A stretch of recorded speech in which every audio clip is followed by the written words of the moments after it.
బంగాళాఖాతంలో ఏర్పడిన వాయుగుండం తీవ్ర వాయుగుండంగా మారిన నేపథ్యంలో దీని ప్రభావం మరో 2 రోజుల్లో విస్తారంగా వర్షాలు అయితే ఉంటాయని చెప్పి వాతావరణ శాఖ అయితే తెలియజేస్తుంది.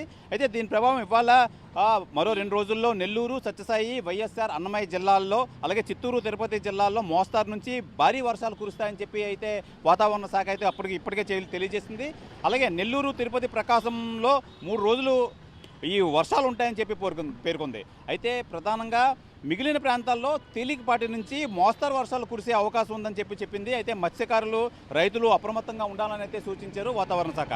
అయితే లోతట్టు ప్రాంతాలు వాసులంతా అప్రమత్తంగా ఉండాలి, సురక్షిత ప్రాంతాలకైతే చేరుకోవాలని చెప్పి ఐఎండీ కానీ వాతావరణ శాఖ అయితే వెల్లడించింది. ప్రధానంగా మనం చూసుకోవచ్చు, ఈ మత్స్యకారులు ఎవరైతే ఉన్నారో ఆల్రెడీ ఈ లోపలికి వెళ్ళి వేటకు వెళ్ళిన మత్స్యకారులందరూ సురక్షిత ప్రాంతాలకు ఎక్కడైతే దగ్గరలో ఉందో ప్రాంతాలకైతే చేరుకోవాలని చెప్పి అంటున్నారు. అయితే ఈ మరో 2 రోజుల్లో ఈ విస్తారంగా వర్షాలు అయితే కురుస్తాయి, అందరూ అప్రమత్తంగా ఉండాలి.